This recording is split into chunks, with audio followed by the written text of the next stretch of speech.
Welcome to the Ultimate Sports Podcast. Today is Tuesday, August 6, 2019. Today we're going to recap yesterday's baseball games, look ahead to today's games, discuss a surprising move by a contender in the National League, go over how I'm going to set up my college football and NFL predictions for the season, and things I'm going to be predicting in those preview and predictions podcasts as they are coming shortly rather than not so shortly, and best bet of the day. All right, we're going to start with baseball. There were, I believe, 14 games on the slate yesterday, including a doubleheader, as the Mets in the first game of their doubleheader defeated the Marlins by a score of 6-2 to get back to 500 on the season at 56-56. Miami drops to 42-68. Jacob deGrom with the win, and getting the loss in his big league debut for the Marlins was Robert Duggar. Jacob deGrom is starting to look like his old self. 7 innings, 5 hits, 2 runs, a walk, 8 strikeouts, ERA 2.77. Robert Duggar, 5 innings, 5 hits, 6 runs, 4 walks, 3 strikeouts, ERA 10.8. Gave up a home run on the first pitch he threw in the big leagues, which is something that somebody wants to forget. Brewers over the Pirates, 9-7. A big win for the Milwaukee Brewers, 58-56 on the year. Pittsburgh's 48-64. Jordan Lyles the win. Dario Agrizzo with the loss. Josh Hader the save. Jordan Lyles against his former team, 5 innings, 2 hits, an earned run, 2 walks, and a strikeout, ERA 4.97. Agrizzo, 5 innings, 8 hits, 5 earned runs, 2 walks, and a strikeout, ERA 4.29. Yankees over the Orioles, 9-6. That's 6 in a row for the Bronx Bombers. 73-39 on the year. Baltimore is 38-74. Adam Ottavino the win. Paul Fry the loss. Aroldis Chapman the save. Masahiro Tanaka started. He was not good at all. 5 in the third innings, 10 hits, 5 runs, 2 walks, 4 strikeouts, ERA 4.93. Gabriel Noah was good, and then he fell apart. 4 and 2/3 innings, 5 hits, 3 runs, no walks, 2 strikeouts, ERA 5.57. White Sox over the Tigers, 7-4. The White Sox are 49-61. Detroit's 32-76. Lucas Giolito to win. Gregory Soto the loss. Giolito pitched well, 6 innings, 8 hits, 3 runs, 2 walks, 8 strikeouts, ERA 3.44. Stephen Turnbull, 3 innings, 2 hits, 2 runs, 2 walks, 7 strikeouts, ERA 3.72. Red Sox over the Royals, 7-5. The Red Sox are 16-55 to end their 8-game losing streak. Casey's 40-74. Rick Porcello the win. Mike Montgomery lost. Brandon Workman the save.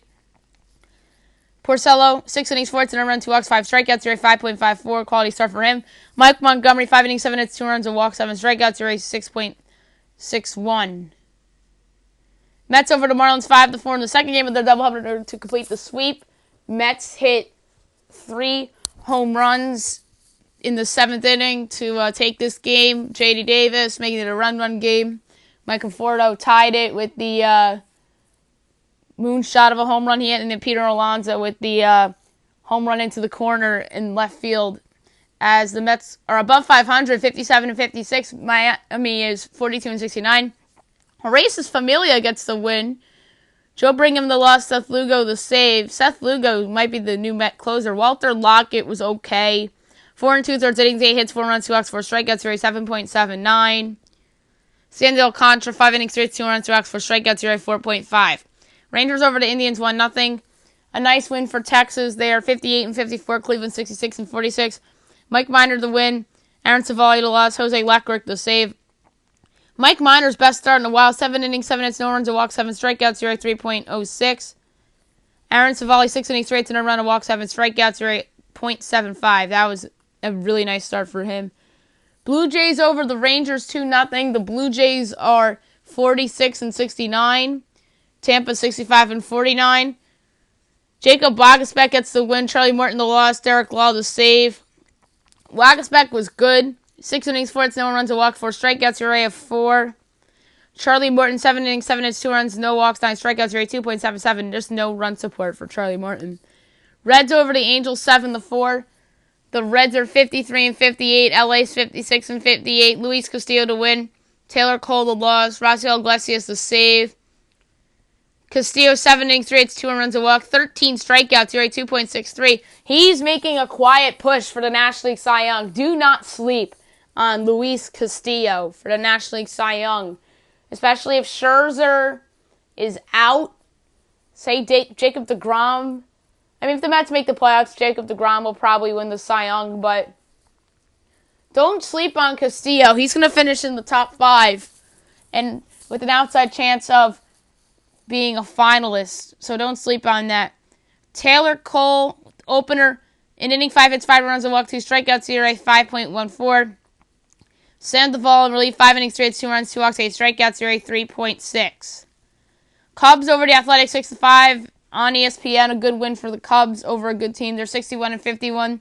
Oakland is 64-49. Getting the win for the Cubs out of the bullpen was Rowan Wick.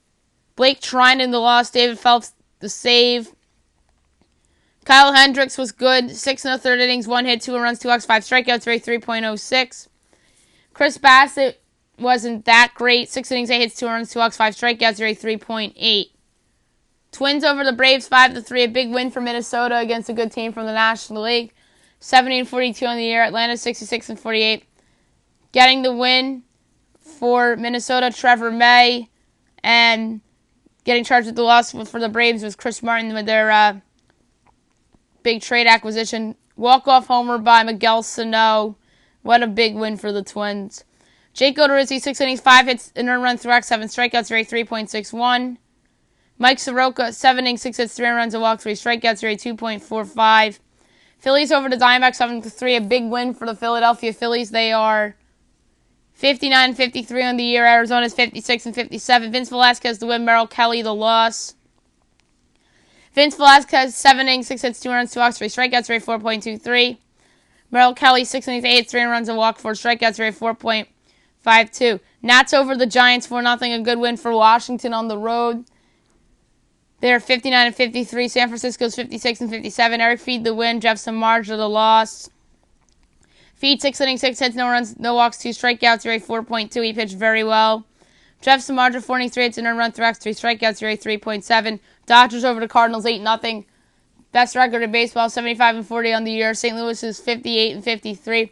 Tony Gonsolin the win. Michael Wacha the loss. Gonsolin pitched well. 6 innings, 2 hits, no runs, a walk, 7 strikeouts, ERA 3.21. Michael Wacha, meanwhile, not good. 3 2/3 innings, 7 hits, 6 earned runs, 2 walks, and 3 strikeouts. ERA 5.54. Today's games, game 1 of a doubleheader, White Sox Tigers from Detroit, Dylan Cease and Daniel Norris. 7 o'clock, Yankees Orioles. Jonathan Holder is your opener against Asher Wojciechowski. Brewers Pirates. Chase Anderson and Stephen Brault. Game 2 doubleheader, White Sox Tigers. Hector Santiago against Drew Verhagen. Royals Red Sox. Jacob Junis and Andrew Kashner. Oof, bet the over on that one. Marlins Mets. Jordan Yamamoto and Zach Wheeler. Another big game for the Mets that they have to win. Rangers Indians. Ariel Gerardo and Zach Plesac. Blue Jays Rays. Trent Thornton and Andrew Kitteridge. Rays must bounce back here. Angels Reds. You have Anthony DeSclafani against Jose Suarez. I wonder if Suarez is an opener in this one. 8 o'clock, Athletics Cubs. Brett Anderson and John Lester. Rockies Astros. Herman Marquez and Zach Greinke making his Astros debut. Braves Twins. Mike Foltynewicz back from the minors and Jose Berrios. 9:40, Phillies Diamondbacks. Jake Arrieta and Mike Leake making his debut for the Diamondbacks. 9:45, Nationals Giants. Anibal Sanchez against Connor Menez making a start for the Giants. And then 10 o'clock, Cardinals Dodgers. Miles Mikolas and Clayton Kershaw, and Padres Mariners. You got Wade LeBlanc against Denelson Lamet. I wonder if LeBlanc is an opener or he's going to go pretty deep. That's remained to be seen. Before I go over to talk about the Braves' surprising decision to get rid of Kevin Gausman, I want to look at the standings real quick in the wild cards. American League, Cleveland's up 2 games on the Rays. The Rays are in that spot because Oakland lost yesterday. They put them a half game back. So that's a 3-team race, battling for 2 spots. I think the Red Sox are finished. If you're within 3, you're back in it, but they're not going to get back in it, I don't think. That's going to be tough. They have a harder schedule coming up after the Royals. You still have to see the Rays again. The Yankees are coming to Fenway again one more time, so I think it's over for the Sox. And I think that they might regret selling. I think that 3 out of 4 against the Yankees really convinced them that they were back in it, meaning in Fenway Park when they probably should have swept the Yankees at a time where the Yankees' starting rotation was majorly in flux. I mean, it still is, but it was in a worse spot than it was now with a couple guys pitching well over the last week or so. But Boston, if they lose that series, they probably would have been a seller. National League wild card. You have Washington and Philly occupying the 2 spots right now. Cardinals half game gap back with the Cards losing to the Dodgers last night and the Phillies beating the Diamondbacks. Milwaukee's 2 back. Mets are 2.5 back. Arizona and San Francisco are 3.5 back. I think the Reds are done. They're 5.5 back. So, in the National League, you have 7 teams vying for 2 spots. I think eventually we're going to be writing off Arizona and San Francisco. I think the Mets will hang around because of their starting pitching, and their offense is finally producing, even without Robinson Cano, and their schedule's soft. I know they're going to play better teams down the stretch like the Nationals and the Braves and even the Phillies, but I think the Mets are capable of winning some games against those teams, especially with Jacob deGrom back to Cy Young form. I think there's a chance that the Mets end up stealing one of those wild card spots, if not making this thing interesting. Again, shout out to Sean Verma, who I had on my podcast a few weeks ago. He's the host of the Wild Card Champs podcast that you could see on YouTube. He made a bold prediction on my podcast saying that the Mets would be within 3 of the wild card in September or to end the season. I forget what it was, but great job by him. That was just masterful. And I didn't call him out for it. I told him there was a case to be made about Cano being better and their starting pitching finally pitching better. And that's pretty much what happened. So, hats off to Sean Verma and hats off to the New York Mets and perhaps Mickey Callaway for saving his job. If they make the playoffs, his job will be saved. If they don't make the playoffs, he's getting fired. And the same can be said about Philadelphia's Gabe Kapler. But I think Kapler's gone regardless because those teams' expectations are really high. And Bryce Harper has not been good in year 1 by his standards. So I think that Kapler's gone unless the Phillies make the ALCS or something. And it kind of reminds me a little bit of a situation in another sport where this guy's gone no matter what. I feel like that's the case with Gabe Kapler, the dysfunction in that front office and whatnot. The Braves, who are in first place in the division where the Phillies played, the NL East, made a surprising move the other day in waiving Kevin Gausman. I don't think that was smart. I might be overreacting to one start against the Nationals on Sunday Night Baseball, but he was tremendous in that game. And the Braves starting rotation isn't that great outside of Mike Soroka right now. And Dallas Keuchel too, but Keuchel isn't Dallas Keuchel of 2015, and I think everybody needs to accept that. So Dallas Keuchel's not the same guy anymore. Soroka looks like the ace of that staff right now. I had him pretty high on my trade value rankings that I put out a week or 2 ago. But Gausman, I think that was a mistake. Unless if Mike Foltynewicz pitches like he did last year, taking the spot of Kevin Gausman, then we'll look back on it and say, oh wow, they did the right thing. The Reds pick up Gausman. I like that pickup for the Reds. If he pitches well for them, then he can replace Tanner Roark in that rotation in the back end. So, nice pickup by Cincinnati, and I think it could be the one that the Braves might regret down the road, especially if Mike Foltynewicz does not pitch up the expectations. And the same can be said about Dallas Keuchel, who, like I just said, is not pitching like it's 2015. So, this, to me, was a head-scratching move by the Atlanta Braves, and I know they want to clear some salary, too, especially taking on that contract of Mark Melancon in that trade with the Giants last week. All right, the football season is underway in 30 days, the NFL season. College football, meanwhile, is a little less than 3 weeks away. Don't forget, we have the week 0, 2 games. There used to be maybe 5, but this year there's 2. Miami and Florida, and then there's another one, too. I can't think of what game it really is, but there's 2 week 0 games this year, and then week 1 starts on Thursday, August 29th. So it's going to be interesting. Then the ACC network debuts on the 29th of August too, Georgia Tech and Clemson. So that's going to be fun, even though I think Clemson is probably going to destroy Georgia Tech. So that's something to look forward to. I'm going to do a college football and NFL over-under podcast with CBS Sports' own and Sports Illustrated's own Nick Costos, potentially at some point before the college season starts. Him and I will probably pick our favorite over-unders in each NFL division and in each Power 5 conference. And then we'll do future MVP odds and other NFL awards and the Super Bowl. And then we'll do Heisman odds and national title odds for college as well. So I'm looking forward to doing that podcast. I just have to see if he's up for it. I'm sure he's not going to mind because he's a fun Twitter follow and he's a really good gambler. So he's somebody that I would really like to do this fun football podcast with in terms of gambling. And I'm going to do my college football predictions podcast probably on either Thursday, August 22nd, or Friday, August 23rd, right before week 0. I'm going to do my predictions for the group of 5 conferences, the Power 5 conferences, and the independents.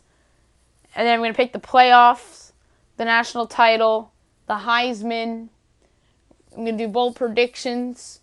I don't know if I'm going to do for every team like I did last year. We might just do some miscellaneous predictions on like which coaches are going to get fired, which coaches are going to leave their schools to go to another school, because that happens every single year in college football. Who's this year's Tom Herman that we're going to be talking about leaving their school like it's a lock, like it was with him at Houston a few years ago. So it's going to be interesting with the college. And on the NFL side, I'm going to do what I normally do. Pick all the divisions, pick the playoffs, the Super Bowl winner, MVP, Defensive Player of the Year, Offensive Player of the Year, Rookies of the Year in defense and offense, the Comeback Player of the Year, Coach of the Year. And then I will do my breakout players who are not rookies, but like second, third, or even fourth year players that really haven't panned out yet into what they're supposed to be. Or I've shown flashes of what they could be, and then I would pick those guys as breakouts, and then I would pick flop players. It's either a overhyped player that I feel has too many expectations on them, or a veteran that's clearly in decline. And then I do best rookie, and then a bold prediction for every team. I do that in the NFL. Like I said, I'm not going to do that for college. And then some other activities as well. I normally predict the all-rookie team, the all-pro team. Pro Bowl is different because there's always replacements and stuff in there. So I might just pick the all-pro team and then the all-rookie team. And then maybe some other miscellaneous predictions in the NFL as well. All right, best bet of the day brought to you by DraftKings.